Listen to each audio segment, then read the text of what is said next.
Hello and welcome guys, very very warm welcome everyone. आप सबका तहे दिल से स्वागत है हमारे आज के सेशन में। आज की तारीख है 12 सितंबर और आज हम बात करेंगे करंट अफेयर्स के ऊपर। अलग अलग खबरों को हमने यहाँ पर टेकअप किया है, चाहे द हिंदू न्यूज़पेपर हो, चाहे बिजनेस स्टैंडर्ड हो, चाहे प्रेस इंफॉर्मेशन ब्यूरो हो, पीटीआई हो, वियॉन हो या अदर सोर्स हो, सबको हमने यहाँ पर आपके लिए कवर किया है। स्क्रीन पर आप तीन इमेजेस को देख सकते हैं। पहली इमेज जो है वो है इटली और चाइना का रिश्ता है। जियो पॉलिटिकल लेवल पे बात करें तो इटली ने ऐलान किया है, ऑफिशियली वो कंफर्म कर देगा चाइना को कि वो बेल्ट एंड रोड इनिशिएटिव का हिस्सा नहीं रहेगा। इटली पहला G7 नेशन था जिसने इस इनिशिएटिव का हिस्सा बना था और अब इसने इससे हट गया है। रीजंस आ रहे हैं कि यूएसए के साथ उनकी बातचीत हुई है और यूएसए इज नॉट हैप्पी। दूसरा, नोवाक जोकोविक, ये मिसाल है हर इंसान के लिए जो ये कहता है कि at the other side of 30, at the other side of 35 you are gone. ऐसा ये नहीं है। इन्होंने कल हराया है डैनी मेदवेदेव को और उसके साथ इन्होंने 24th ग्रैंड स्लैम जीता है। अब इनका जो लीग है ना रॉजर फेडरर, ना सेरेना विलियम्स, ना राफेल नडाल, दुनिया की सबसे अधिक ग्रैंड स्लैम जीतने वाली खिलाड़ी थी open era including the pre era, that is Margaret court, उसके रिकॉर्ड को इन्होंने इक्वल किया है। And I am pretty certain इस साल ये रिकॉर्ड, इस साल या आने वाले साल में ये रिकॉर्ड जो है वो ब्रेक कर देंगे। ये already oldest French open winner है, लेकिन अब ये ओल्डेस्ट यूएस ओपन विनर भी बन चुके हैं। इसके अलावा दोस्तों MBS यूएई के सर्वे सर्वा और भारत के प्राइम मिनिस्टर इन्होंने मुलाकात की है। मुलाकात के बाद कई एग्रीमेंट्स में साइन हुए। इनफैक्ट जो स्ट्रेटेजिक रिश्ते हैं उसको लेकर बात हुई है इनके साथ भी, और सऊदी अरेबिया के साथ भी जो एक कोऑपरेशन था उसको लेकर यहाँ पर बातचीत जो है वो आपके साथ की गई है। तो चलिए शुरू करते हैं। आते हैं सबसे पहले हमारे होमवर्क पे। कौन सा रेसिंग ड्राइवर है जिसने क्लिंच किया है डच ग्रैंड प्री? आंसर है उसका मैक्स वर्स्टैपन। लगातार तीसरे साल उन्होंने जीता है इसको। कौन सा स्टेट यूटी में मोडी या मोदी करके एक डिस्ट्रिक्ट रैंकिंग ड्राइव, एक क्लीन डिस्ट्रिक्ट रैंकिंग ड्राइव हुई है? उसका आंसर असम है। प्रज्ञान रोवर जो है, जो कि चंद्रयान 3 का है, ये रोवर जो आपका है, ये रोवर ने कंफर्म किया है किसका प्रेजेंस? आंसर है उसका सल्फर। कौन सा स्टेट है जिसने रेस किया 7% ओबीसी कोटा? उसका आंसर गुजरात है। और गोवा शिपरा लिमिटेड ने किसके साथ टाई अप किया? तो उसका आंसर है आपका कीनिया। कीनिया के साथ वो टाई अप आपका दोस्तों किया है। मैंने आरआरबी का पेपर देखा, इनफैक्ट मैंने यूपीएससी प्री के पेपर भी देखे हैं और कई सारे पेपर्स भी देखे। सब में अब एक चीज़ कॉमन हो गई है और आप उससे पीछे नहीं हट सकते, और वो है स्टेटमेंट टाइप क्वेश्चन। देखिए, अगर आपके एग्जाम में स्टेटमेंट टाइप क्वेश्चन नहीं भी आते हैं तो भी स्टेटमेंट टाइप क्वेश्चन अटेम्प्ट करें, बिकॉज उससे पूरी खबर की जानकारी आपको मिल जाती है और आप हर पहलू को जान जाते हैं। तो हमने एक सवाल आपसे पूछा है, इनमें से कौन सा स्टेटमेंट करेक्ट है with regards to Delhi declaration? Statement 1, on the opening day of the summit G20 forges consensus on contentious Ukraine paragraphs. जो फाइनल डॉक्यूमेंट है वो एक मार्क करता है shift of the position taken by US, European Union, G7 countries. इसे propose किया Indonesia, India, Brazil and South Africa ने, और इसे मीडिएट किया G7 और EU ब्लॉक के हेड इस समय जापान ने। इनमें से कौन सा स्टेटमेंट सही है? ऑप्शंस हैं A and B, B and C, A C, ANC या ऑल ऑफ दी अबव। तो इसका आंसर क्या रहेगा? इसका आंसर रहेगा ऑल ऑफ दी अबव। सारे के सारे यहाँ पर आपके सही हैं। इनमें से कौन सा स्टेटमेंट करेक्ट है with regards to global biofuel alliance?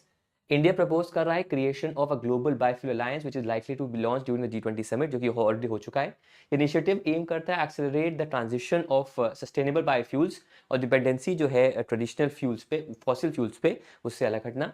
Biofuels renewable energy sources होते हैं जो कि biomass, crop stubble, plant waste, municipal solid waste से बनते हैं। और इंडिया जो है वो एक मेजर ऑयल इंपोर्टर है और इंडिया चाह रहा है कि वो बायोफ्यूल्स को स्पेसिफिकली शुगर केन और एग्रीकल्चरल वेस्ट से बनाए। तो इनमें से कौन सा स्टेटमेंट सही है? A, B and C, B, C and D, A, C and D या फिर ऑल ऑफ दी अबव? तो इसका आंसर जो आपके सामने रहेगा, इसका आंसर है option number D, all of the above. All of the above is absolutely the correct answer.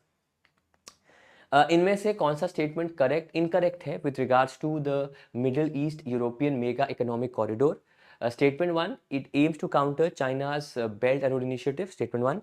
Statement 2, India, UAE, Saudi Arabia, European Union, France, Italy, Germany and the UK are the members. इसका purpose है to build a rail and shipping corridor linking India with the Middle East and Europe. एक और चीज है, the rail and shipping corridor is a part of partnership for global infrastructure investment. A, B and C, option A है। B, B, C and D, option C only B, option D only A या option E only D? इनमें से answer क्या होगा? देखिए, इनमें से B गलत है। क्यों गलत है B? बिकॉज B में यूके नहीं होगा, क्या होगा? यूएसए होगा। इनके साथ एग्रीमेंट में बाकी सारे आपके ऑप्शन जो हैं वो बिल्कुल सही हैं। नेक्स्ट पे आते हैं। इनमें से किस कंट्री ने विटनेस किया है अब तक का सबसे बड़ा earthquake in last 120 years? Well the answer, it's Morocco. Morocco में माराकेच जो वहाँ का ऐतिहासिक शहर है वहाँ हुआ है। वहाँ की मॉस्क जो वहाँ का बहुत पॉपुलर है वहाँ पर हुए हैं। हमने बताया था आपको 1000 के ऊपर डेथ्स हुई हैं, लेकिन लेटेस्ट अपडेट आया है 2200 से ज़्यादा डेथ्स आपकी ऑफिशियली जो है वहाँ हो चुकी हैं। तो इंडिया भी और बाकी देश भी जो फाइनेंशियल एड है वो देना चाह रहे हैं मोरक्को को, और मोरक्को के लिए बहुत ही कठिन समय है क्योंकि ये एक प्रकोप है नेचर का जो मोरक्को फेस अभी कर रहा है। 90 प्रोजेक्ट्स ऑफ बीआरओ इंडिया को लॉन्च करेंगे राजनाथ सिंह जी 12 सितंबर को। क्वेश्चन है इनमें से किस स्टेट ड्यूटी के पास मैक्सिमम प्रोजेक्ट्स होंगे जहां पर इंफ्रास्ट्रक्चर को बिल्ड किया जाएगा। अगर आप लॉजिक लगाएं और हल्का सा भी आपको इंडिया चाइना का जो रिश्ते हैं, जो उनके जियोपॉलिटिक्स है उसको जानते होंगे, तो उसका आंसर दे देंगे अरुणाचल प्रदेश में। सेकंड नंबर पे क्या है? सेकंड नंबर पे लद्दाख है। यही वो दो रीजन है जिसको लेकर कंटेंशन भी है लार्जली इंडिया और चाइना के बीच। तो फर्स्ट नंबर पे अरुणाचल प्रदेश है और सेकंड नंबर पे लद्दाख है, जहां पर कि 36 और 25 आपके जो प्रोजेक्ट्स हैं उनको यहाँ पर सेटअप किया जाएगा। नालंदा यूनिवर्सिटी जो कि बैकड्रॉप था G20 गाला डिनर का, वो इनमें से कौन से स्टेट में है? मध्य प्रदेश, छत्तीसगढ़, बिहार या फिर महाराष्ट्र? तो उसका आंसर है option number C, that is Bihar. Bihar में है। और जब G20 गाला डिनर में लोग जा रहे थे तो वहाँ पर बैकड्रॉप में ये था। सिमिलरली जब पहला दिन था उस दिन आपका कोणार्क सन टेम्पल था। तो दो ये मॉन्यूमेंट्स हैं जो न्यूज़ में मैंने कल इस पर स्टैटिक जीके भी आपको प्रेजेंट किया था। अब आते हैं राष्ट्रीय करंट अफेयर्स पे। सबसे पहले दोस्तों, अगर हम ग्लोबल बायोफ्यूल अलायंस की बात करें तो इसको लेकर एक सवाल एग्जाम में आएगा, कितने कंट्रीज ने और कितनी ऑर्गेनाइजेशंस ने आपका ग्लोबल बायोफ्यूल अलायंस बनाया है। बहुत बेसिक सा रीज़न है। देखो क्यों कंट्रीज इंटरेस्टेड, पहले बात तो ये जानो, इंटरेस्ट इसलिए है क्योंकि जो ट्रेडिशनल फॉसिल फ्यूल है वो हर देश के पास नहीं है, और जब उनके पास नहीं है तो हमें ऑब्वियसली बात है उसका ऑल्टरनेटिव चाहिए।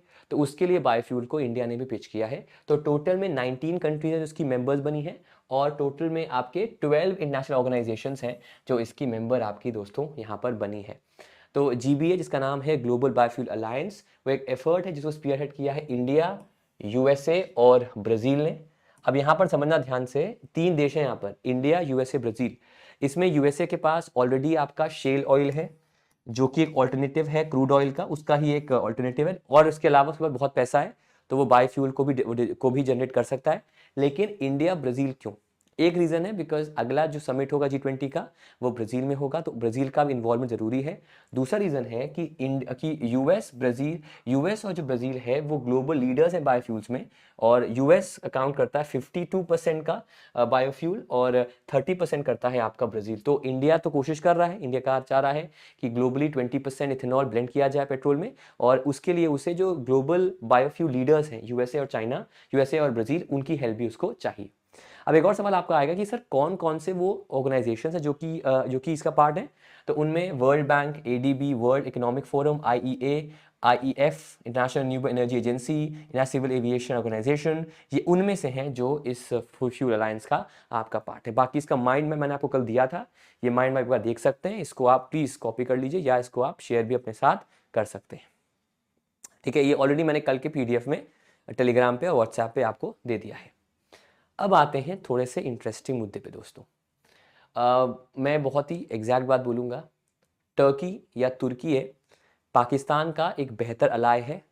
जो उसकी थॉट प्रोसेस है वो पाकिस्तान से मीट करता है। इनफैक्ट पाकिस्तान लुक अपॉन करता है टर्की में। इनफैक्ट जो मोस्ट टूरिज्म होता है apart from the western countries Pakistan का, वो तुर्की में होता है और सर्बिया में होता है। ठीक है, तो ये मैंने स्टैब्लिश कर दिया कि तुर्की जो है वो एक क्लोज नेबर है, क्लोज नेबर नहीं कहूँ, क्लोज अलाय है और पाकिस्तान। लेकिन उसने एक बात कही है, रेसेप तैयब अर्दोगन जिनका रुतबा टर्की में जैसा हमारा इंडिया में मोदी जी का है, वैसे उनका रुतबा उस कंट्री में है, उनका कोई कॉम्पिटिटर नहीं है। तो उन्होंने कहा है कि वो इंडिया की जो मेंबरशिप है as the permanent member of United Nation Security Council, उसको एंडोर्स करते हैं। ये बहुत बड़ा कदम है दोस्तों। उसका रीज़न ये है क्योंकि अगर ऐसा वो करते हैं तो जो पूरा ब्लॉक है टर्की का, जो टर्की इन्फ्लुएंस में आता है, वो ब्लॉक भी इंडिया को सपोर्ट करेगा। हालांकि वही बात है, डोंट जज the book by its cover. यहाँ जो लिखा है ज़रूरी नहीं है कि वह सच हो। उन्होंने ये तो कहा, साथ ही उन्होंने ये भी कहा कि ऑल नॉन P5 मेंबर्स, जो इस समय नॉन P5 मेंबर्स हैं, रोटेशनल बेसिस पे उन्हें परमानेंट मेंबरशिप दी जाए। मतलब ये कहना चाह रहे हैं कि नॉन परमानेंट मेंबर्स जैसा कंसेप्ट को हटा दो, और जो 15 मेंबर्स होते हैं यूनाइटेड नेशन सिक्योरिटी काउंसिल के, उन सबको परमानेंट मेंबर बना दो, जिनमें से नॉन परमानेंट मेंबर्स जो हैं वो अपने टेन्योर के लिए 3 साल के जितना टेन्योर होता है उससे साल के लिए वो UN के परमानेंट मेंबर बने। अगर हम यूएनएससी की बात करें तो यूएनएससी जो है वो उसका फुल फॉर्म है यूनाइटेड नेशन सिक्योरिटी काउंसिल, दिया हुआ आपके सामने स्क्रीन पर। 1945 में आपका बना था और जो 5 प्रिंसिपल ऑर्गन्स है यूएन के उसका एक हिस्सा है। इसके हेडक्वार्टर्स आपके न्यूयॉर्क में है और दुनिया भर में अंतर्राष्ट्रीय सुरक्षा और पीस ये इसके मेन आयाम है और इसमें मेंबर्स जो हैं वो आपके 15 हैं। 15 में आपका पहला आता है P5 और P5 में कौन कौन है? चाइना, यूके, फ्रांस, रशिया और यूएस। इसके अलावा जो इस समय मेंबर्स हैं नॉन परमानेंट उसमें आपका अल्बानिया जो इस साल एंड हो जाएगा इसका मेंबरशिप, ब्राज़ील इस साल एंड हो, इक्वाडोर अगले साल, गबोन इस साल, गाना इस साल, जापान अगले साल, माल्टा अगले साल, मोजाम्बिक अगले साल, स्विट्जरलैंड अगले साल और यूएई आपका अगले साल होगा। तो ये इसके फिलहाल आपके नॉन परमानेंट मेंबर्स हैं। बहुत ऑब्वियस सी बात है, जो लोग जानते हैं अच्छी बात है, लेकिन अगर आप परमानेंट मेंबर बनते हो तो आपको वीटो पावर मिलती है और जो इंटरनेशनल लेवल के डिसीजंस हैं उन पे आप अपने पावर का यूज़ कर सकते हो। फॉर एग्जांपल चाइना ने कई बार उसका यूज़ किया है जब उसके खिलाफ कोई प्रपोजल, कोई लिटिगेशन आया था या फिर कोई रेजोल्यूशन पास होना था, उसने वीटो कर दिया उस पर, जिससे कि वो रेजोल्यूशन आपका आगे नहीं बढ़ा। इनफैक्ट जो इंडिया कश्मीर का इशू भी है उसको लेकर भी चाइना ने इन्वॉल्वमेंट पहले सालों में किया हुआ है। ठीक है, तो उस सब को देखते हुए वीटो पावर होना आज भी रेलेवेंट चीज़ है और अगर इंडिया बनता है मेंबर तो इंडिया का जो ग्रोइंग स्टेचर है, अगर आप नहीं जानते हैं G20 समिट इंडिया में हुआ था, दुनिया की नज़रें इंडिया पे थी और पिछला 1 महीना इंडिया के लिए ऐतिहासिक गया है। चाहे वो चंद्रयान 3 हो, चाहे वो आदित्य L1 मिशन हो, चाहे वो नीरज चोपड़ा हो, चाहे कल हमारी भारतीय टीम ने पाकिस्तान को धूल चटा दी, नेस्तनाबूद कर दिया, वो चीज़ें भी हों, लेकिन इंडिया के लिए समय अच्छा गया है और G20 समिट कराना, सक्सेसफुली कराना और जो मोमेंट्स आपने देखे कि जो अफ्रीकन यूनियन के रिप्रेजेंटेटिव हैं वो आते हैं, गले लगते हैं मोदी जी को, ऐसा दिखाते हैं, ऐसा दिखता है कि भाई मोदी जी नहीं होते या इंडिया नहीं होता, इंडिया टू बी या Bharat to be very specific, तो शायद अफ्रीकन यूनियन मेंबर नहीं बनता। तो भारत की सोच थी, इंडिया की सोच थी, इसलिए वो मेंबर आपका बना। ठीक है, तो इन सब वजहों की वजह से ये मेंबरशिप लेना एक नेक्स्ट लेवल ऑफ प्रोग्रेशन है इंडिया के लिए, जो इंडिया ले सकता है। मोदी जी ने ट्विटर पे दोस्तों एक वीडियो शेयर किया यूट्यूब का और वीडियो है स्वामी विवेकानंद की जो शिकागो कॉन्फ्रेंस में स्पीच थी, जो अब तक की सबसे इम्पोर्टेंट स्पीचेस में से एक है दुनिया भर में। ये स्पीच आपकी थी 11 सितंबर 1893 को, जहां पर उन्होंने अमेरिका को उन्होंने एक तरह से अमेरिका को संबोधित किया था। उसी स्पीच को लेकर उन्होंने कहा कि वो यूनिटी हार्मनी की बात करते हैं, एक ऐसा मैसेज जो एम्फेसाइज करता है यूनिवर्सल ब्रदरहुड, ह्यूमैनिटी और एक गाइडिंग लाइट है हम सब के लिए। तो उसको लेकर उन्होंने ये जो एक आज मतलब उसके 130 साल हो गए हैं उसके 11 सितंबर को, तो उसको उन्होंने शेयर किया ट्विटर पे। फिर दोस्तों आप कोई भी एग्ज़ाम दें, आप सीडीएस एग्ज़ाम दें, आप यूपीएससी का एग्ज़ाम दें, आप पीएससी एग्ज़ाम दें, आप कोई एग्ज़ाम दें, कुछ खुरपेची क्वेश्चंस, कुछ नाक में दम करने वाले क्वेश्चंस आपके आ जाते हैं। ठीक है, तो उनमें से कुछ क्वेश्चंस मैं आपके लेकर आया हूँ। कुछ क्वेश्चन से एक क्वेश्चन लेकर आया हूँ आपके लिए कि हम सब ने देखा कि G20 का गार्ड डिनर हुआ था। उस डिनर में जो अलग अलग राष्ट्र अध्यक्ष हैं वो गए थे। उस डिनर के बैकड्रॉप पे आपका नालंदा यूनिवर्सिटी का पोस्टर था और उस पर्टिकुलर समिट में, उस पर्टिकुलर डिनर में मिलेट्स और मशरूम इनको खिलाया गया था और ये डिश जो है, ये पूरा जो मेन्यू है, इसे बनाया था और इन डिशेस को एक तरह से सुपरवाइज किया था इन भाई साहब ने। इन्होंने इसको जो किया, इनका नाम है कुणाल कपूर। ठीक है, इन्होंने ये काम किया था। तो सवाल एक बनेगा कि who was the chef behind the gala dinner, तो उसका आंसर रहेगा आपका कुणाल कपूर। इनको आपने मास्टर शेफ इंडिया में और इनका खुद का यूट्यूब चैनल है और कई सारे कुकरी शोज में इनको आपने देखा होगा, तो इस वजह से रेलेवेंट आपके हो जाते हैं। इसके अलावा जो जापान पीएम की वाइफ हैं, उनके अलावा कई और वाइफ्स ने भी पहने, लेकिन जापान पीएम की जो वाइफ है उन्होंने बनारसी सिल्क साड़ी पहनी थी, जिनका नाम योको किशिदा है, तो वो भी काफ़ी न्यूज़ में थी इस पूरे इवेंट में। अब आते हैं वापस हम हमारे राष्ट्रपति पे। भारत की राष्ट्रपति द्रौपदी मुर्मू जी ने उन्होंने इनॉग्रेट किया है पहला global symposium on farmers rights. जो किसानों के अधिकार हैं उनको लेकर एक पहला सिंपोजियम इंडिया में उन्होंने इनॉग्रेट किया है। ये एक चेंज ऑफ स्टांस भी है सरकार का। ऐसा कहा जाता है, ऐसा एक इम्प्रेशन है कि जो फार्म लॉज थे, एक धड़ा कहता है कि वो एंटी फार्म लॉज थे, एक धड़ा कहता है वो फार्म लॉज थे, उस पर हम नहीं जाएंगे, लेकिन एक परसेप्शन बना कि उन फार्म लॉज को लाना गलत था, ऐसा परसेप्शन बना। इनफैक्ट वही एक रीज़न था कि मोदी जी ने उनको वापस ले लिया। तो सरकार के जो ब्यूरोक्रेट्स है, सरकार का जो पीआर है, वो कोशिश कर रहा है कि कैसे वो फार्मर्स के हित में बात करें। तो उसको लेकर ये सिंपोजियम जो है उसको लॉन्च किया जाएगा, और ये सिंपोजियम जो है उसको लॉन्च किया जाएगा आज के दिन। और ये कैंपस होगा आपका दी ICAR convention centre at the NASC complex in new Delhi. इसमें कई एमिनेंट साइंटिस्ट आपके आएंगे, करीब 80 कंट्रीज से मेंबर्स आपके आएंगे, और जो इंपॉर्टेंट मुद्दे हैं फार्मर्स राइट्स के, उनको यहाँ पर दोस्तों जो दिया जाएगा। इस पर्टिकुलर कॉन्फ्रेंस का जो मेन मकसद होगा, जो सारे मुद्दे हैं जो कि मेंशन किए गए हैं article 9 of the international treaty on plant genetic resources for food and agriculture, इन मुद्दों को खास तौर पे आपका दिया जाएगा। तो देखो, अब यहाँ आपसे सवाल पूछता हूँ, with regards to the first symposium on farmer rights, which of the following is correct? Statement 1, more than 80 country eminent scientists are there. Statement 2, Article 10 of the International Treaty on Plant Genetic Resources and Food Agriculture issues will be done, and it was organized by the Secretariat of International Treaty on Plant Genetic Resources for Food and Agriculture, which is International Treaty of the Food Agriculture Organization in Rome. इनमें से कौन सा statement आपका गलत है? तो गलत क्या है? गलत ये है, आर्टिकल 9 है, ना कि आर्टिकल 10। यार देखो, ये लेवल पहुंचने के लिए ना आपको रेगुलर रहना पड़ेगा, कम से कम मेरे सेशंस में।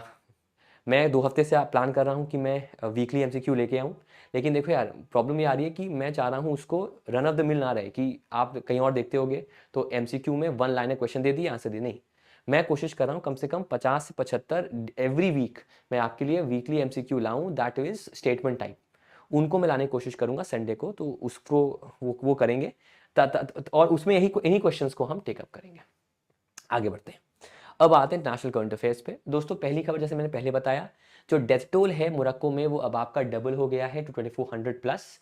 जर्मन इकोनॉमी अब जो है वो अगले साल कॉन्ट्रैक्ट करेगी, इनफैक्ट सॉरी इस साल वो कॉन्ट्रैक्ट करेगी, नेगेटिव ग्रोथ होगी उसकी, ऐसा मानना है यूरोपियन कमीशन का। यूरोपियन कमीशन की बात करें, यूरोपियन यूनियन की बात करें, तो ये बहुत ही इंपॉर्टेंट एक रेवलेशन है, इंपॉर्टेंट एक न्यूज़ है, बिकॉज जर्मनी सबसे बड़ी इकोनॉमी है यूरोपियन यूनियन की, और अगर उसके साथ कॉन्ट्रैक्शन हो रहा है, जिसका रीज़न यूक्रेन की वॉर हो सकता है, फूड क्राइसिस हो सकता है, ग्लोबल रिसेशन हो सकता है, लेकिन जर्मनी आपका रिसेशन में जाएगा। इसके अलावा बहुत समय बाद, इनफैक्ट करीब 20 साल बाद, इंडिया सऊदी अरेबिया ने जो उनके बीच फ्री ट्रेड एग्रीमेंट था, उन नेगोशिएशंस को फिर से रिन्यू करने की बात कही है। फ्री ट्रेड का मतलब होता है जब हम एक दूसरे को एक्सपोर्ट इंपोर्ट करें गुड्स एंड सर्विसेज को, बिना किसी एक्स्ट्रा टैक्स के या बिना किसी टैक्स से, बिना किसी टैरिफ के, ताकि दोनों देशों में ट्रेड जो है वो बहुत बेहतर हो जाए और दोनों देशों के इंपोर्ट एक्सपोर्ट को फायदा पहुंचे। फिर इटली ने प्लान किया है कि वो एग्जिट करेगा बेल्ट एंड रोड इनिशिएटिव, और ये इन्फॉर्म करेंगी मेलोनी, ग्योर्गी मेलोनी, जो कि फर्स्ट विमेन प्राइम मिनिस्टर है इटली की, to the Chinese premier that is Li Keqiang, उनको ये करेंगी। इनफैक्ट उनको ये कम्युनिकेट कर चुकी होंगी कि भाई हम इसको एग्जिट करना चाहते हैं। आते हैं सबसे पहले जर्मनी पर। तो जर्मनी ने कहा है कि जो उसका GDP है एज पर यूरोपियन कमीशन, जो आपका 2023 में 0.4% था, वो प्रीवियस जो पिछले पार आपका 0.2% था, उसमें कॉन्ट्रैक्शन आया है 0.4% का, मतलब नेगेटिव 0.4% की ग्रोथ उसको दोस्तों यहाँ पर हुई है। और यहाँ पर ये भी कहा गया है कि यूरोपियन कमीशन, जिसमें आपके 20 मेंबर्स हैं, उनका भी पहले क्वार्टर में सबका ओवरऑल जो है वो आर्थिक मंदी वहाँ पर आ चुकी है। अब अगर हम जर्मनी की बात करें तो ये रहा आपके सामने जर्मनी, इसके एक साइड लग्जमबर्ग है, लग्जमबर्ग सिटी कैपिटल है, यूरो करेंसी है। बेल्जियम में ब्रसल्स कैपिटल है, यूरो करेंसी है। फ्रांस पेरिस कैपिटल है, यूरो करेंसी। स्विट्जरलैंड पता होगा आपको। ऑस्ट्रिया वियना आपका कैपिटल है, और वियना आप यूरो करेंसी है। फिर चेक रिपब्लिक है, प्राग कैपिटल है, कुरूना आपकी करेंसी है। डेनमार्क है, कोपेनहेगन कैपिटल है, क्रोन करेंसी है। स्वीडन स्टॉकहोम कैपिटल है, क्रोना करेंसी है। देखिए अलग अलग नाम है, कोरूना, क्रोन और क्रोना। पोलैंड वॉर्सो कैपिटल है, ज़्लोटी करेंसी है। और नीदरलैंड्स का है, एम्स्टर्डम कैपिटल है, और यहाँ पर भी यूरो आपकी जो है वो करेंसी बताई गई है। अगर मुझे याद करना है कैसे मैं कैपिटल को याद करूँ, तो मैं पोलैंड के लिए क्या कहूँगा, I saw a war in Poland. तो आई सॉ अ वॉर, तो सॉ अ वॉर से क्या हो गया, वॉर्सो, उससे याद कर लोगे, ठीक है, तो वो भी आप कर सकते हैं। हाँ, फिर डेनमार्क, स्वीडन, चेक Republic, krone on koruna, and krona. तो क्रून क्या होगा आपका, डेनमार्क कैपिटल हो गया, कोरोना किसका, चेक रिपब्लिक कैपिटल हो गया, और कोरोना क्या हुआ, कैपिटल हुआ स्वीडन का। आपको ऐसे आप याद कर सकते हो इन सारी चीज़ों को, ठीक है। चलिए आगे बढ़ते हैं।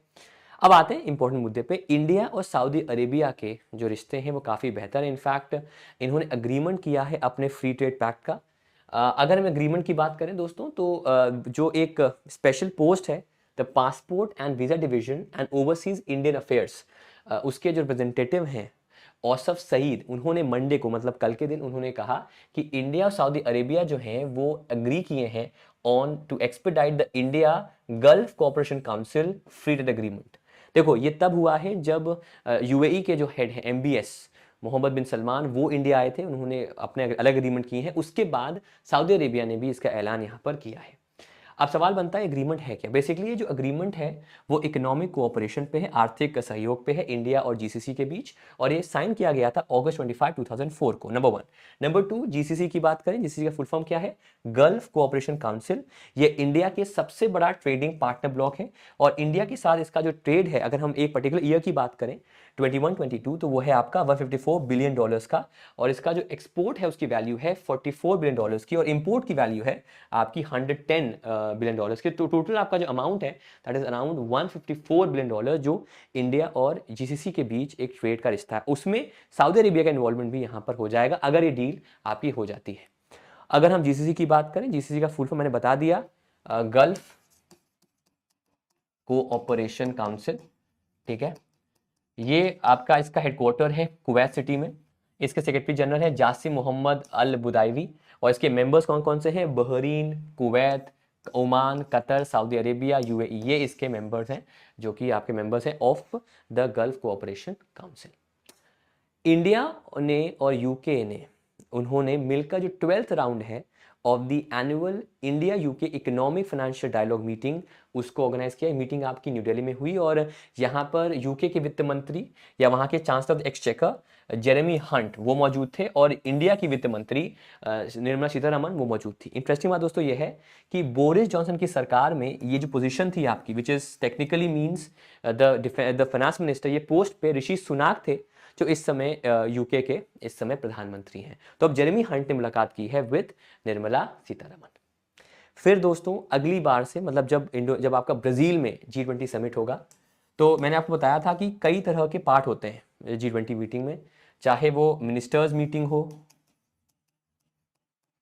चाहे वो एंगेजमेंट ग्रुप्स हो, चाहे वो शेरपा मीटिंग्स हो, या चाहे वो वर्किंग ग्रुप्स हो, ठीक है। अलग अलग ग्रुप्स बनते हैं और उन पे उस टॉपिक पे डिस्कस किया जाता है। तो पहली बार G20 इंडिया समिट में आपका एक नया वर्किंग ग्रुप बनाया गया है, और उसका नाम है on the empowerment of women. इसकी जानकारी दी है भारत की women and child development minister Smriti Irani. उन्होंने कहा कि I am pleased to announce कि अब हम एक नया working group on empowerment of women बना रहे हैं, जो कि G20 का जो वुमेन मिनिस्टीरियल मीटिंग्स है उनको सपोर्ट करेगा, और इसकी जानकारी उन्होंने दी एक ट्वीट करके, और officially the from the PIB website. तो एक नया वर्किंग ग्रुप बनेगा जो वुमेन एम्पावरमेंट बात करेगा आने वाले समिट में, जो कि अब आपका ब्राजील में कराया जाएगा। फिर दोस्तों आते हैं बड़े इंपॉर्टेंट पार्ट पे। इटली की जो प्राइम मिनिस्टर गियोर्गिया मेलोनी, उन्होंने कहा है कि हमसे बहुत बड़ी गलती हो गई है, हमसे ना हो पाई, हम बेल्ट एंड रोड इनिशिएटिव का हिस्सा नहीं बन सकते हैं। यहाँ पर देखिए दो बातें हैं। पहली बात यह है कि इनिशियली उसको लगा कि चाइना एक उभरती इकोनॉमी है, in fact China is the latest super power, उसके साथ रिश्ते बेटर करेंगे तो हमारा जो ट्रेड है वो बेटर होगा। और इटली जो कि ऑब्वियसली रिसेशन में रहा है काफ़ी लंबे समय से और पिछले काफ़ी समय से स्ट्रगल कर रहा है, तो वो इनके साथ रिश्ते करता है। लेकिन इसकी वजह से जो G7 बाकी मेंबर्स थे वो इनसे नाखुश हो गए और उन्होंने इनसे किनारा करना स्टार्ट किया। तो अब ये बहुत ही टाइट रोप पे हैं, और ये चाहती हैं, इनका मानना है कि she does not want to deteriorate the relationship with the Chinese counterpart, पर वो इस इनिशिएटिव का हिस्सा नहीं बन पाएंगे। इंडिया में कंसेप्ट चलता है, अगर आपको पता होगा, अखंड भारत का, ठीक है, कि पहले हमने कितना स्ट्रेच किया था अपने एरिया को, कितना बड़ा एरिया हमारा था। कुछ हद तक वैसा ही एक कंसेप्ट है, वैसा ही एक ड्रीम है चाइना का, जहाँ पर वो एक मैरीटाइम रूट, एक सिल्क रूट बनाना चाहता है, जिसमें जब पहले चाइना का ऐसा कहता है, वो पहले चाइना का जो एक साम्राज्य था वो कितना बड़ा था, जिसमें करीब 100-150 कंट्रीज आती हैं, उसको वो अपने साथ आना चाहता है ताकि ट्रेड उनके साथ वो कर सके। तो उसके लिए BRI को शुरू किया गया था। इनफैक्ट पाकिस्तान इसका हिस्सा है, इंडिया ऑफ कोर्स इसका हिस्सा नहीं है। तो इटली की जो प्राइम मिनिस्टर हैं मिस गियोर्गिया मेलोनी, उन्होंने कहा है to the Chinese premier Li Qiang कि भाई हम एग्जिट करना चाहते हैं फ्रॉम दिस इन्वेस्टमेंट पैक्ट और हम रिश्ते भी आपके साथ अच्छा करना चाहते हैं, लेकिन हम यूएस का रिश्ते खराब नहीं करना चाहते। जनवरी 2019 में इटली ने ऑफिशियली साइन किया था बीआरआई और it became the first ever G7 nation जिसने कि इस पैक्ट का हिस्सा वो बना था, लेकिन अब वो इसका हिस्सा नहीं बनना चाहता है। अब आते हैं दोस्तों इस इनिशिएटिव पे, इसके माइंड मैप पे बात करते हैं। सबसे पहले न्यूज़ में क्यों, न्यूज़ में इसलिए है बिकॉज इटली ने ऑफिशियली कम्युनिकेट किया withdraw from the initiative. Basically initiative है जो कि फोकस करता है, जो कि आपका दोस्तों फोकस करता है, वन सेकेंड, यस, फोकस करता है on connectivity and cooperation among multiple countries और एशिया, अफ्रीका, यूरोप को कनेक्ट करना चाहता है और करीब 150 कंट्रीज के साथ वो ऐसा कनेक्टिविटी करना चाहता है। ठीक है, उसको लेकर ये पूरा काम यहाँ पर दोस्तों जो है वो किया गया है। इसके दो हिस्से होते हैं, एक होता है silk road in economic belt और एक होता है सी रूट जिसका नाम है 21st century maritime silk road. तो वो एक रोड रूट से भी और एक आपका सी रूट से भी, दोनों के साथ कनेक्टिविटी करना चाहता है। बेसिकली इससे चाइना का जो इकोनॉमिक और इंडस्ट्रियल माइट है वो बढ़ेगा और चाइना का जो प्रेजेंस यूरेशिया में जैसे ज़्यादा यूरोप एंड एशिया वहाँ बढ़ेगा। लोग ऐसा कहते हैं कि वेस्टर्न क्रिटिक्स का कहना है कि इससे जो नया एक कोलोनाइजेशन है दुनिया का वो हो जाएगा और it is the Marshall Plan for 21st century जो कि ब्रिटेन का था, जो कि कई देशों का था जिन्होंने दुनिया पर कब्जा करने की कोशिश की। अच्छा, लोग ये भी कहते हैं कि ये जो आपका पूरा इनिशिएटिव है it is a part of the China's debt trap policy. जो चाइना की डेट ट्रैप पॉलिसी है उसका भी ये आपका एक हिस्सा है। अब सवाल बनता है सर कि चाइना की डेट ट्रैप पॉलिसी होती क्या है। चाइना, मैंने बता चुका कई बार, चाइना अपने अलग अलग देशों को सपोर्ट करता है, उन्हें पैसा देता है, फाइनेंशियल इन्वेस्टमेंट्स करता है और जब वो पैसा पे नहीं कर पाते तो उनके उन असेट्स को, उन एरियाज को एक तरह से अपने अधीन ले आता है। जैसे कि हम्बन टोटा पोर्ट है, श्रीलंका में बहुत अच्छा एग्जाम्पल है। अफ्रीका के कई देश हैं जो इस दंश को झेल रहे हैं। इनफैक्ट अफ्रीकन यूनियन ने इंडिया को सपोर्ट किया G20 में, ना कि चाइना को। तो उन सबको देखते हुए चाइनीज डेट ट्रैप का भी एक रीजन हो सकता है कि वो BRI को लॉन्च कर रहा है। फिर दोस्तों मार्स पे, जैसा कि आपने सुना होगा, इलॉन मस्क कहते हैं कि मार्स पे हम चाहते हैं कॉलोनी बनाना, हम चाहते हैं वहाँ पर लोग जाके रहें, इनफैक्ट सस्ते दरों पे लोग ट्रैवल करें मार्स पे। तो उसको लेकर एक बड़ा अपडेट आया है नासा की तरफ से। नासा का दोस्तों एक एक्सपेरिमेंट था जिसका नाम था Mars oxygen in situ resource utilisation experiment, जो कि परसिवरेंस, जो मार्स का रोवर है जो कि ट्रैवल कर रहा है, जो कि एक तरह से डिस्टेंस ट्रैवल कर रहा है आपके मार्स पर, उसने एक्सपेरिमेंट आपका किया है। अब सवाल बना एक्सपेरिमेंट से हुआ क्या है। इससे ये हुआ है कि जो मार्शियन कार्बन डाइऑक्साइड, जो वहाँ पर कार्बन डाइऑक्साइड है, उसको हमने ऑक्सीजन में कन्वर्ट कर दिया है। इम्पॉर्टेंट इसलिए है बिकॉज ये दिखाता है कि हम कैसे ऑक्सीजन को मार्स के एटमॉस्फेयर में इंट्रोड्यूस कर सकते हैं। अगर हम एग्जैक्ट बात करें तो जो मॉक्सी है, जो इसका इस पर्टिकुलर एक्सपेरिमेंट का आपका दोस्तों नाम है, इसने कुल मिलाकर, अगर हम अभी की बात करें तो कुल मिलाकर 122 ग्राम्स ऑफ ऑक्सीजन को इसने जनरेट किया है और जो नासा का ओरिजिनल प्लान है उससे कई गुना बेटर इसने जनरेट किया है वहाँ पर ऑक्सीजन की सप्लाई को। ठीक है, अगर हम इसके पीक की बात करें तो इसके पीक पे अगर ये रहेगा तो ये पर आवर कितना करेगा, per hour 12 gram of oxygen per hour जो है वो इसको आपको सप्लाई करेगा और जो कि उसका ट्वाइस इनिशियल टारगेट है। ठीक है, इसके अलावा मॉक्सी जो है वो मॉलिक्यूलर ऑक्सीजन प्रोवाइड करेगा bye separating one oxygen atom from each molecule of carbon dioxide जो मार्स एटमॉस्फेयर में है, और साथ ही साथ मार्स एटमॉस्फेयर जो है वो प्रोवाइड करता है सोर्स ऑफ CO2 का। तो अगर वो सोर्स प्रोवाइड कर देता है तो उसको कन्वर्ट करना आगे चलकर और आसान हो जाएगा। तो पहली बार किसी एक्सपेरिमेंट ने मार्स पर कन्वर्ट किया है कार्बन डाइऑक्साइड इनटू ऑक्सीजन, जो कि वहां पर रहने के चांसेस को और ज़्यादा बेटर कर देता है। फिर आते हैं दोस्तों डिफेंस पे। ऑस्ट्रेलियन नेवी जो है, चाइना का जो इन्फ्लुएंस है एशिया पैसिफिक में, उसको कम करने के लिए उसने कुछ नए चेंज किए हैं। देखिए, सबसे पहला उसने चेंज क्या किया है कि वो एक 13 न्यूक्लियर पावर्ड अटैक सबमरीन्स को अक्वायर किया है, जिनमें टोटल जो कीमत आपकी करीब है वो $28 बिलियन की है ईच। ठीक है, दूसरा उसने एक नया तरीके का एक अनमैन्ड सबमरीन जो AI पावर्ड है उसको लॉन्च किया है, जिसका लॉन्च करेगा, इसका नाम है घोस्ट शार्क, जो कि AI पावर्ड होगा और नियर फ्यूचर में जो है उसको डिलीवर करेगा। इनफैक्ट बाय 2025 डिलीवर हो जाएगा, ऐसा कहा जा रहा है। लेकिन इसको करने से जो उसकी एबिलिटी है, उसके न्यूक्लियर आर्सेनल की in terms of the sea power, वो बढ़ जाएगी आपकी।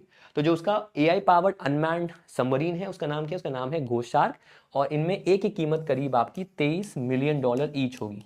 तो सबमरीन ज़्यादा महंगी हैं, और जो AI पावर्ड अनमैन्ड सबमरीन है वो करीब आपकी $23 मिलियन में आपकी बन जाएगी। तो ऑस्ट्रेलिया ने इसका ऐलान यहाँ पर किया। अगर आपको याद होगा, मैंने बताया था 14 अक्टूबर वो डेट है जब ऑस्ट्रेलिया में आपका एक जनगणना होगा कि जो वहाँ के अबोरिजिनल्स हैं, वहाँ के जो आइलैंडर्स हैं, क्या उनको अधिकार दें कि वो हिस्सा ले सके कॉन्स्टिट्यूशन के में उनके राइट्स को लेकर। उसको लेकर 14 अक्टूबर को वहाँ पर एक जनमत संग्रह आपका किया जाएगा। फिर दोस्तों एक सॉवरन गोल्ड बॉन्ड स्कीम जो है उसका उसका जो नेक्स्ट एडिशन है वो आया है।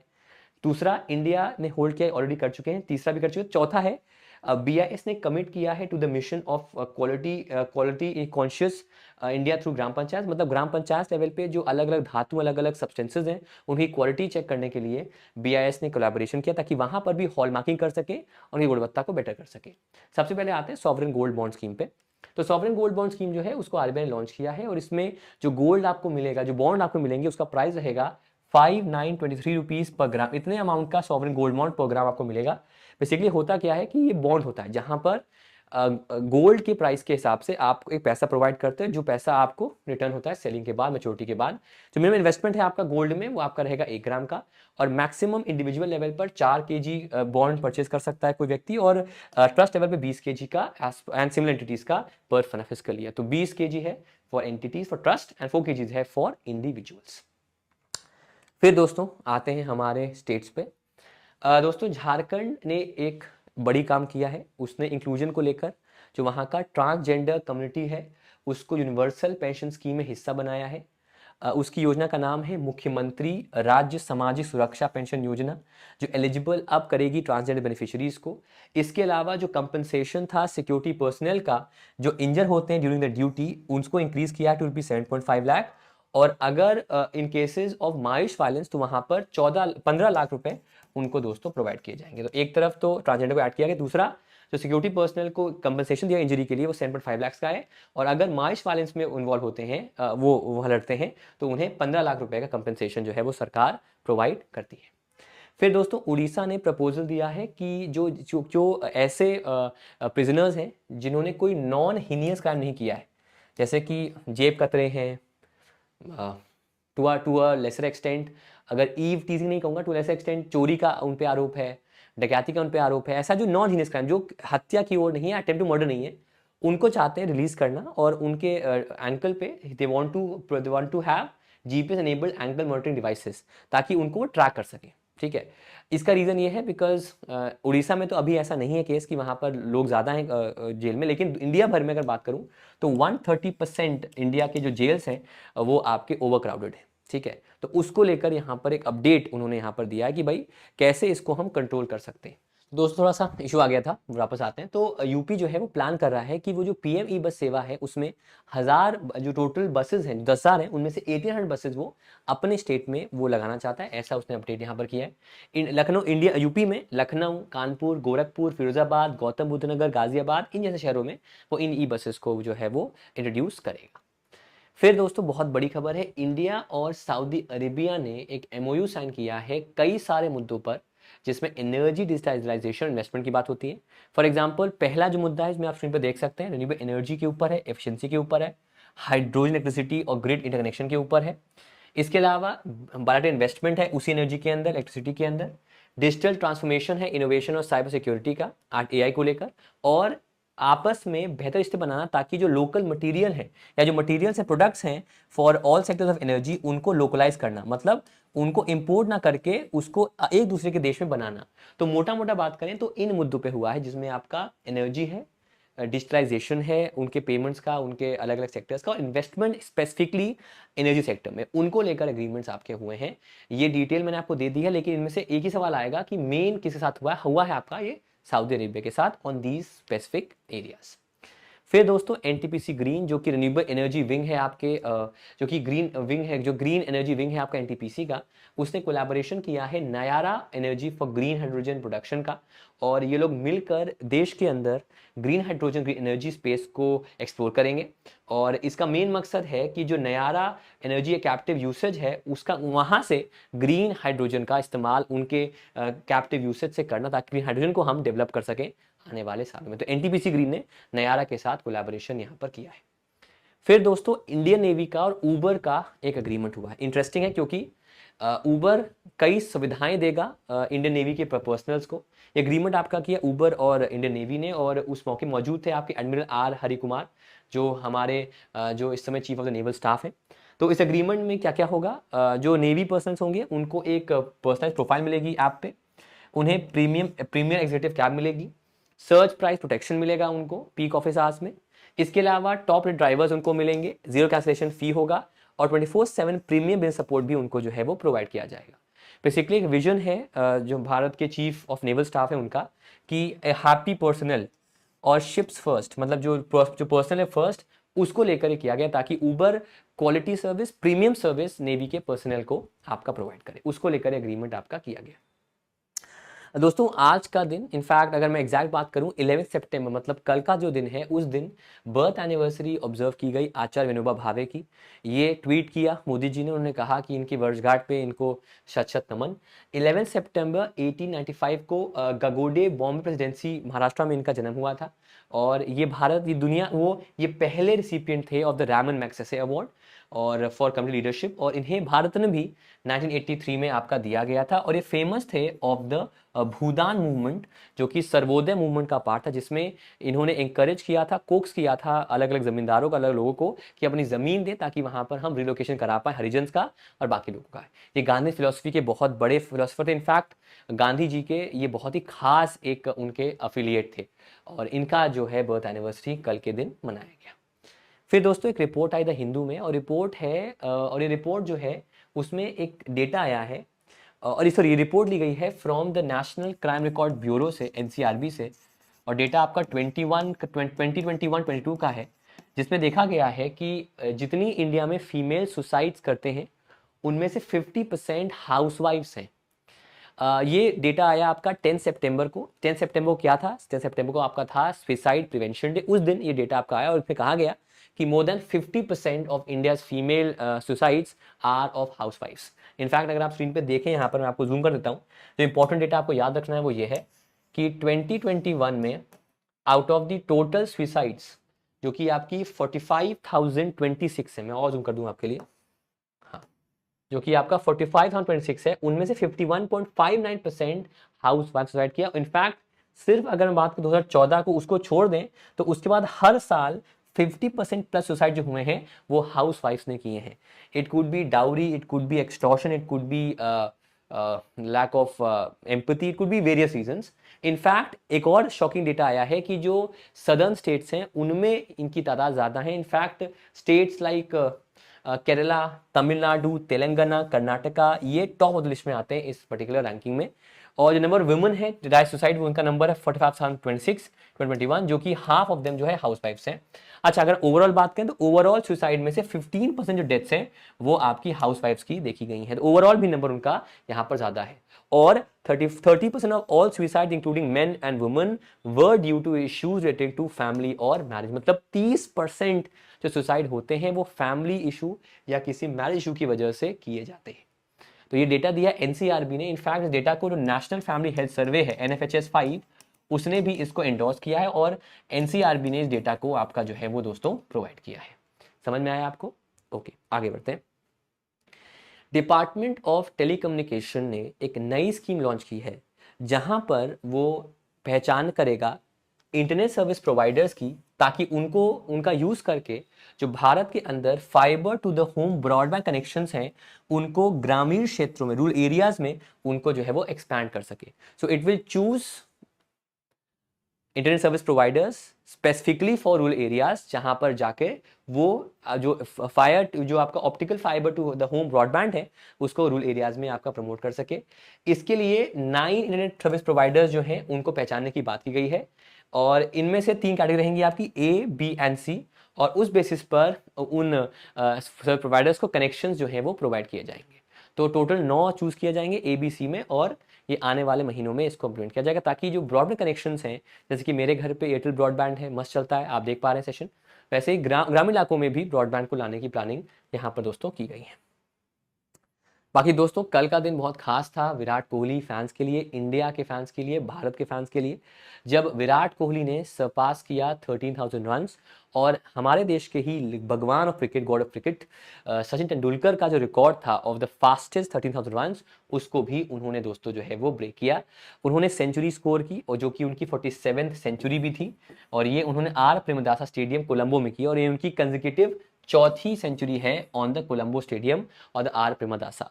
तेंदुलकर ने ये रिकॉर्ड बनाया था 21 इनिंग्स में, जबकि विराट कोहली ने ये रिकॉर्ड बनाया वो जस्ट 277 इनिंग्स में।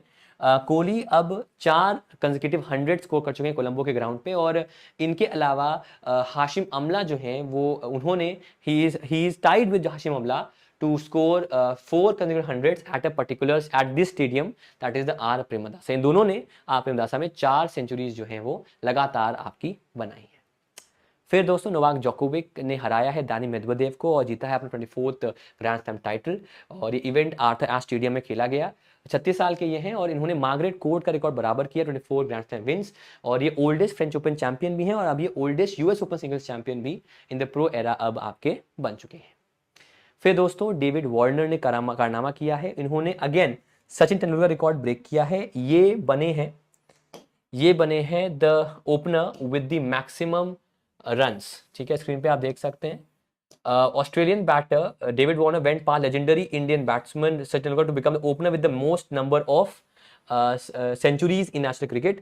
36 साल के ये हैं, और इन्होंने अकॉम्प्लिश किया ये रिकॉर्ड इन सेकेंड ओडीआई, और इन्होंने यहाँ पर अपना 4600 एज एन ओपनर ओवरऑल जो है वो आपका स्कोर किया है। तो ओपनर्स की अगर हम बात करें तो इनसे अधिक अब किसी के 100 ओवरऑल अंतर्राष्ट्रीय क्रिकेट में नहीं है, जिसमें हम ओडीआई, टेस्ट मैचेस, वनडे की भी बात, टेस्ट T20 की बात भी करते हैं। तो वहां पर टेनोवर रिकॉर्ड तोड़ के ये अब किसी ओपनर का सबसे अधिक सेंचुरी बनाने का रिकॉर्ड अब इनके नाम दोस्तों जो है वो आ चुका है। फिर एक सरप्राइज दोस्तों आया है बास्केटबॉल में जर्मनी ने सर्बिया, जो कि एक लेजेंडरी टीम है बास्केटबॉल में, उनको हराकर अपना पहला बास्केटबॉल का वर्ल्ड कप जीता है। जर्मनी वही टीम थी जिसने यूएसए को हराया था शॉक सेमीफाइनल में, एंड उसके बाद अब इन्होंने फाइनल्स में जो कि खेले गए आपके मनीला फिलीपींस में, वहां पर इन्होंने सर्बिया को बीट करके पहली बार वर्ल्ड बास्केटबॉल चैंपियनशिप को अपने पास किया है। फिर आते हैं दोस्तों अवार्ड्स पे।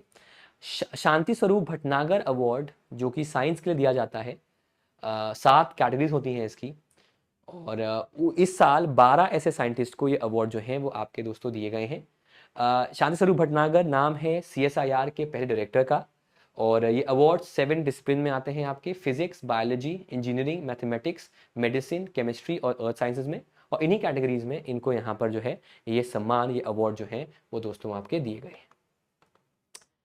इसी मौके पर जो भारत के science technology minister Jitendra Singh, उन्होंने 2 बुक्स को लॉन्च किया है। पहली बुक है आपकी कलेक्शन ऑफ 80 आर्टिकल्स ऑफ विज्ञान प्रगति पत्रिका, और दूसरा है आपका CSIR at 80 a photo journey. इन दोनों को दोस्तों उन्होंने इसी मौके पर आपका रिलीज किया है। फिर दोस्तों वेनिस फिल्म फेस्टिवल दुनिया का सबसे पुराना फिल्म फेस्टिवल है। यहाँ पर Golden Lion, the best film का अवार्ड वेनिस फिल्म फेस्टिवल में दिया गया है to the movie Poor Things. एक बहुत ही प्रचलित वेस्टर्न नॉवल है फ्रैंकेनस्टाइन का, उस नॉवल का ये रिवर्किंग है जिसमें स्टार किया एमा स्टोन ने, और सेक्स मैड रियलिटी कॉप्स के तौर पर स्टोर किया है, और विलियम डेफो ने यहाँ पर, विलियम डेफो कैरेक्टर एक व्यक्ति ने प्ले किया है। तो पुअर थिंग्स डायरेक्ट किया है ग्रीक डायरेक्टर यॉर्गोस लैंथिमोस ने, और इसको Golden Lion award, the best picture award दिया गया है वेनिस फिल्म फेस्टिवल में।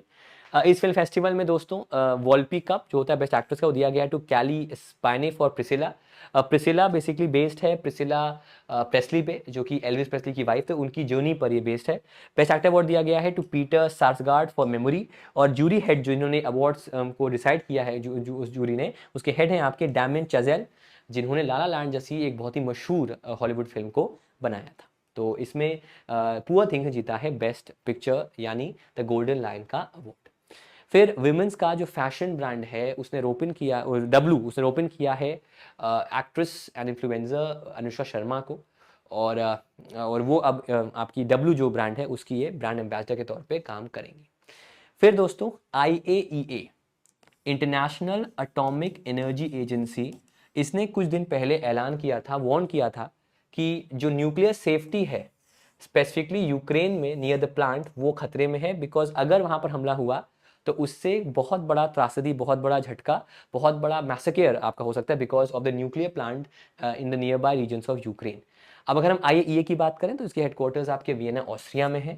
IAEA शुरू किया गया था एज अ सेपरेट ऑर्गेनाइजेशन, लेकिन अब ये आपका जो है रिपोर्ट करता है यूनाइटेड नेशन असेंबली को और सिक्योरिटी काउंसिल को। और बेसिकली ये पॉपुलर है NPT के लिए, that is the nuclear non proliferation treaty.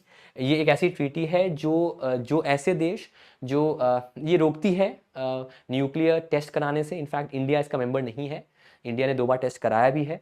और ये एक ट्रीटी है जो कि न्यूक्लियर आर्सेनल का जो सेफ्टी है, न्यूक्लियर आर्सेनल का जो एक खतरा है उसको रोकने के लिए कंट्रीज को बैन करती है या उनको बोलती है इस ट्रीटी के बाद कि भाई आप उसका पीसफुल यूज कर सकते हो, लेकिन उसका यूज आप हार्मफुल या टेस्ट करने के लिए फॉर एज न्यूक्लियर वेपन आप नहीं कर सकते। उसको भी IAEA जो है वो आपका प्रोवाइड करती है। फिर दोस्तों ऋषि सुनाक और जो उनकी वाइफ अक्षता मूर्ति हैं वो पहुंचे अक्षरधाम टेम्पल, और टेम्पल अपने आप न्यूज बन गया। इसका पूरा नाम है आपका स्वामी नारायण अक्षरधाम टेम्पल, जो कि दिल्ली में है। ये टेम्पल दिल्ली में है आपका, यमुना रिवर के बैंक्स पे है। और यहाँ पर जो भगवान, उनका नाम है भगवान स्वामी नारायण। बेसिकली इसका डिजाइन ट्रेडिशनल वास्तुशास्त्र पे है और पंचरत्न शास्त्र पे भी इसका डिजाइन जो है वो आपका बनाया गया है। तो अक्षरधाम टेम्पल पे भी सवाल आपका आ सकता है कहाँ पर ये है, तो ये टेम्पल आपका दिल्ली में यमुना तट पर इसे सेटअप आपका किया गया है। अब आते हैं दोस्तों हमारे होमवर्क पे। क्वेश्चन 1, हाँ, कौन सी सिटी ने आपका होस्ट किया है भारत ड्रोन शक्ति 2023? कौन सा इंस्टीट्यूशन है जिसने लॉन्च किया है face authentication system at the global fintech festival? किस सिटी ने होस्ट किया है transnational grid interconnections for one sun one world one grid conference? और कैबिनेट ग्रांट की approval for allocation of ₹1164 crore for industrial development schemes in which states? कौन से 2 states में इतना अमाउंट इंडस्ट्रियल डेवलपमेंट स्कीम के तौर पे उनको प्रोवाइड आपका किया जाएगा? अगर दोस्तों इसका आपको PDF चाहिए तो ये रहा लिंक आपके सामने, इसको स्कैन कर लीजिए अपने गूगल लेंस से या फिर कैमरा से और हमारे ग्रुप पे जुड़ जाइए, वहाँ पर आपको PDF मिल जाएगा। बाकी अगर आप PDF चाहते हैं टेलीग्राम ग्रुप से, टेलीग्राम ग्रुप का नाम ये है, इस पर हम बहुत जल्द कुछ क्विजेस को प्लान करेंगे। और अगर आप मेरे साथ सोशल मीडिया जुड़ना चाहते हैं तो इटर्नल ऑप्टिमिस्ट 11 नाम है मेरे इंस्टाग्राम प्रोफाइल का, इसको भी जाके आप फॉलो कर सकते हैं। Thank you so much everyone for coming and bye bye guys, take care. मुलाकात करते हैं आपसे हम कल। Bye bye and thank you so much, thank you so much, bye bye and peace out.